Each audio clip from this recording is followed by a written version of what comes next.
तुम यकीन करोगे, मैंने अपनी आंखों से देखा कि मेरी बड़ी बहन के साथ जबरदस्ती हुई, लेकिन मेरी माँ को जरा भी चिंता नहीं हुई। उल्टा वो बोली, जियाओ लोग तो वैसे ही वासनात्मक होते हैं, तुम्हारी बहन को शायद मजा ही आया होगा। उसी रात मेरी बहन ने फांसी लगा ली। गांव के बुजुर्ग बा ये जब मेरी बहन की लाश को देख रहे थे तो उनका चेहरा बिल्कुल सफेद पड़ गया। मेरी बहन के मरने के बाद मेरी माँ ने बस एक फटी चटाई में उसकी लाश लपेटी और उसे शमशान जैसी सुनसान जगह पर फेंक दिया। उसी रात गांव के लोगों के शरीर पर मछली की तरह शल्क स्केल्स उग आए। बाइये ने सबको देखा और गुस्से में बोले, तुम लोगों ने ग्याओ जाति के इंसान को अपमानित किया है। सब लोग डर के मारे चुप हो गए। मेरी माँ फिर भी बड़बड़ाती रही, एक बेकार लड़की थी, कोई छू भी लिया तो क्या हुआ। बाइये आप इतना हंगामा मत कीजिए। बाइये ने माँ को घूरा मगर कुछ नहीं बोले। काफी देर बाद उन्होंने भारी सांस लेकर कहा, ये मामला बहुत मुश्किल है, मैं इसे अकेले नहीं संभाल सका, मुझे अपने छोटे गुरु भाई को बुलाना पड़ेगा। शाम के समय बाइये का छोटा गुरु भाई आया। मैंने सोचा था कि वो सफेद बालों वाला कोई बूढ़ा होगा, मगर वो तो एक जवान और तेजस्वी आदमी निकला। उसने भीड़ पर एक नजर डाली और तुरंत समझ गया कि क्या हुआ है। वो ताने मारते हुए बोला, जाओ लोग भले ही वासनात्मक स्वभाव के हों, लेकिन कम से कम उन्हें राजी तो करना चाहिए था। तुम लोगों ने जबरदस्ती उनकी बेइज्जती की। उनके स्वभाव के मुताबिक अब वो तुम लोगों से मरते दम तक बदला लेंगे। मरते दम तक बदला सुनते ही सब डर गए और उससे मदद मांगने लगे। उसने ठंडे स्वर में कहा, मुझे छोटा गुरु भाई मत कहो, मेरा नाम माओपिंग है। अब पूरे गांव की जान उसी के हाथ में थी, इसलिए कोई कुछ बोलने की हिम्मत नहीं कर पाया। फिर सब लोग उसे उस सुनसान कब्रिस्तान में ले गए जहां मेरी बहन की लाश पड़ी थी। जैसे ही उसने लाश देखी उसका चेहरा गंभीर हो गया। उसने कहा, लाश को उठाओ। बा ये घबरा गए, गुरुजी अब क्या होगा, पूरे गांव की जान खतरे में है। माओपिंग ने उनकी बात अनसुनी कर दी और मेरी तरफ मुड़कर बोला, बच्चे घर जाओ और एक कटोरी मुर्गे का खून और एक कटोरी काले कुत्ते का खून लेकर आओ। इस गांव में सिर्फ तुम ही ये ला सकते हो, बाकी सब लोग श्रापित हो चुके हैं। मैंने हिचकते हुए पूछा, अगर मैं? मेरी माँ चिल्ला उठी, जो कहाँ है वो कर, ज्यादा सवाल मत पूछ। डर के मारे मैं भागता हुआ घर पहुंचा। घर के बाहर बानाई बैठी थी। उनके बाल पूरी तरह सफेद हो चुके थे। उन्होंने मेरे सिर पर हाथ फेरते हुए कहा, बेटा मेरी बात मान, अभी गांव के सारे लोग पहाड़ पर हैं, तुम भाग जाओ, जितना दूर भाग सकते हो भागो। मैं घबरा गया। क्यों?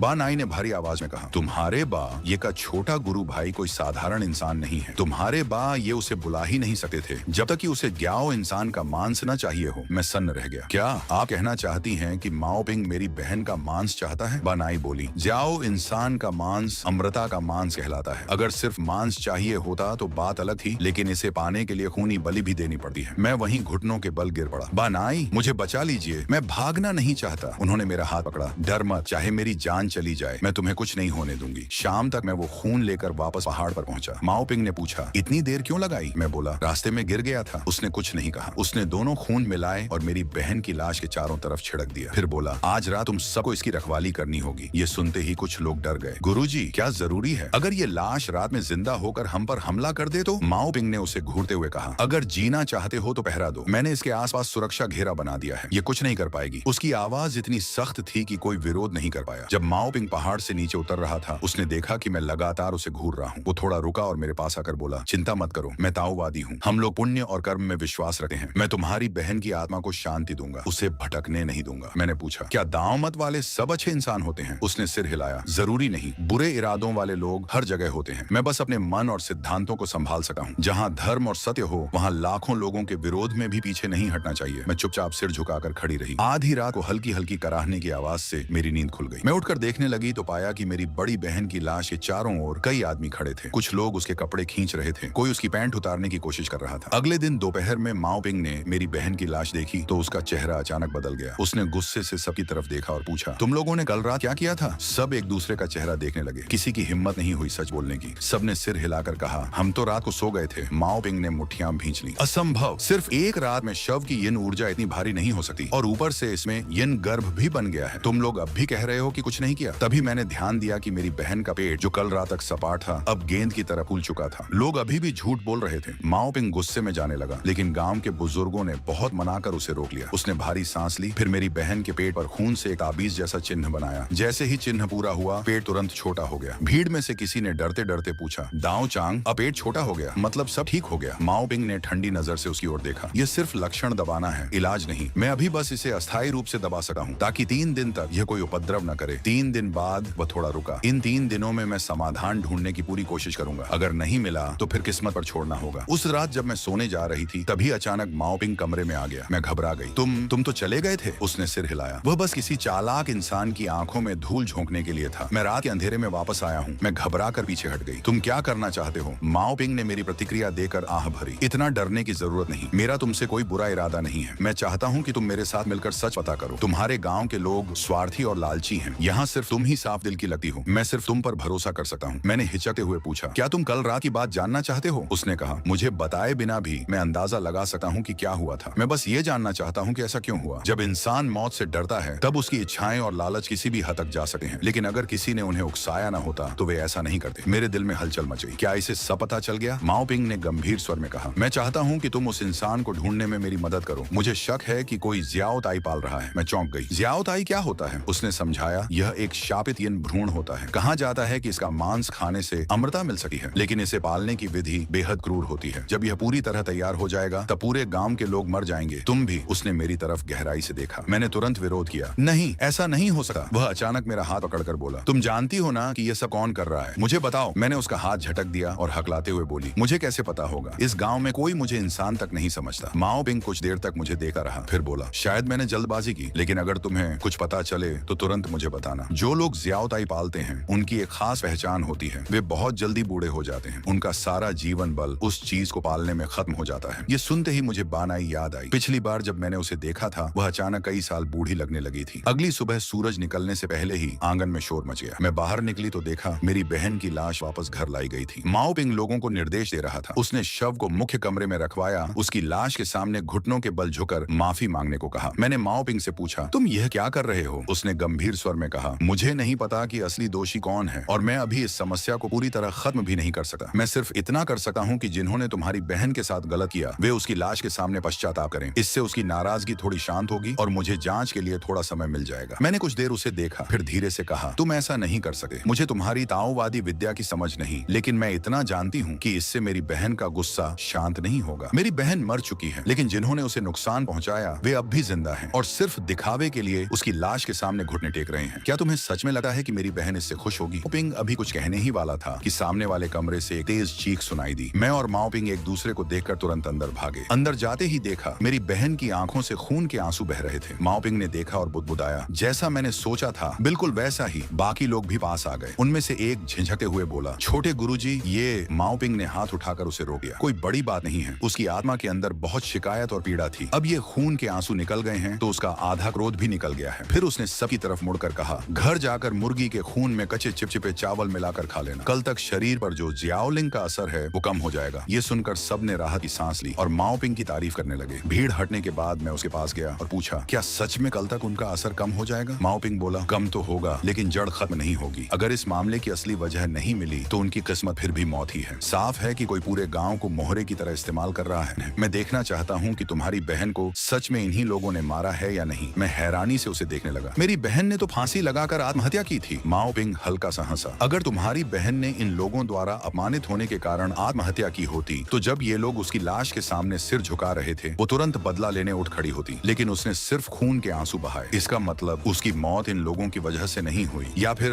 उसने आत्महत्या की ही नहीं। तो आज मुझे पूरा यकीन हो गया। मैं कांपने लगा। मेरी बहन को किसने मारा होगा? क्या बनाई ने? दोपहर में जब मैं पहाड़ पर घास काट रहा था अचानक किसी ने पीछे से पकड़कर मुझे चट्टानों के पीछे खींच लिया। मैंने देखा वो बानाई था। उसके हाथ में एक गठरी थी। मैं डर गया। कुछ बोलने ही वाला था कि उसने वो गठरी मेरे हाथ में थमा दी। सुबह की सारी बात मुझे पता चल गई। तुम्हारे 8वें दादा के छोटे गुरुजी पागल हो गए हैं। वो पूरे गांव वालों की जान लेना चाहते हैं। जल्दी भाग जाओ। मैं सतर्क होकर उसे देखने लगा। आखिर मामला क्या है? बानाई बोला, तुम्हारी बहन जियाओ ताई से गर्भवती थी। तुम्हारे 8वें दादा का छोटा गुरु पूरे गांव के लोगों का इस्तेमाल करके उस जियाओ ताई को पालना चाहता है। सोचो, मुर्गी के खून में चिपचिपे चावल मिलाकर खाना, क्या वो इंसानों के खाने की चीज है? वो बहुत ज्यादा यिन और ठंडी ऊर्जा वाली चीज है। उसे खाने से शरीर की बची हुई यांग ऊर्जा भी दब जाएगी। तब लोग बस बलि का सामान बनकर रह जाएंगे। बानाई की बातों में सच्चाई लग रही थी। मैं समझ नहीं पा रहा था कि किस पर भरोसा करूं। मैंने गहरी सांस ली और पूछा, बानाई, जब मैं अगरबत्ती आग में फेंकूंगा तो लोगों के अंदर की वासना जाग जाएगी और मेरी बहन जियाओ ताई को जन्म दे पाएगी। ये जानते हुए भी तुमने ऐसा क्यों किया? मेरी बात सुनकर बानाई स्तब्ध रह गया। छोटे पानी बैल, शायद तुम कुछ गलत समझ रहे हो। वो अगरबत्ती सिर्फ तुम्हारी बहन की ये ऊर्जा दबाने के लिए थी। वो कैसे? उसे अब चौंकने की बारी मेरी थी। मैं हमेशा सोचता था कि उस रात जो हुआ वो बानाई की योजना थी, लेकिन शायद ऐसा नहीं था। बानाई धीरे से बोला, जियाओ ताई बहुत खतरनाक चीज है। उसे जन्म देने के लिए अनगिनत जिंदा लोगों के खून और जीवन शक्ति की जरूरत होती है। जियाओ ताई पैदा हो जाए तो 10,000 लोगों का राजा बनता है। मैं ऐसा पाप कैसे कर सकता हूँ? मैं उलझन में उसे देखता रहा। बनाई फिर जल्दी से बोला, ये गठरी लाटरी लो और भाग जाओ। मैंने धीरे से पूछा, अगर जियाओ ताई सच में पैदा हो गया तो मेरी बहन का क्या होगा? बानाई कुछ देर चुप रहा, फिर बोला, उसकी आत्मा मिट जाएगी और शरीर का नामो निशान भी नहीं बचेगा। मैंने गहरी सांस ली। अगर ऐसा है तो मैं और भी नहीं भाग सका। जब मेरी बहन जिंदा थी तब मैं उसकी रक्षा नहीं कर पाया। अब जब वो मर चुकी है, कम से कम इस बार मैं उसे बचाना चाहता हूँ। उस रात मैं बिस्तर पर करवटें बदलता रहा। माओ पिंग और बानाई, आखिर झूठ कौन बोल रहा था? बानाई ने मुझे बचपन से पाला था, वो हमेशा मेरे साथ अच्छा रहा, लेकिन शायद जरूरत से ज्यादा अच्छा। और माओ पिंग, वो चाहता तो इस मामले से दूर रह सकता था, लेकिन फिर भी वो पूरी कोशिश कर रहा था। आखिर उसका असली मकसद क्या था? मैं बहुत देर तक सोचता रहा, लेकिन कोई जवाब नहीं मिला। माओ पिंग ठंडी हवा के साथ कमरे में दाखिल हुआ। तुम जानते हो कि वो कौन है ना? मेरे दिल में एक झटका सा लगा। मैंने तुरंत कहा, मुझे नहीं पता। माओ पिंग बोला, इतनी जल्दी इनकार मत करो। मैं तुमसे कुछ उगलवाने नहीं आया, बस तुम्हें एक दिशा देना चाहता हूँ। मैंने पता लगाया है कि तुम्हारी माँ की इज्जत उस समय लूटी गई थी और उसी से तुम्हारी बहन पैदा हुई। आमतौर पर ऐसी हालत में कोई माँ उस बच्चे से नफरत करती, लेकिन तुम्हारी माँ ने उसे जन्म भी दिया और 18 साल तक पाला भी। और सोचो, तुम्हारी बहन को पहले कभी कुछ नहीं हुआ, फिर 18 साल की होते ही उसकी दर्दनाक मौत क्यों हुई? क्या तुमने कभी इस बारे में सोचा? माओ पिंग की बातों ने मुझे जैसे नींद से जगा दिया। हाँ, ये सारी बातें सच में अजीब थी।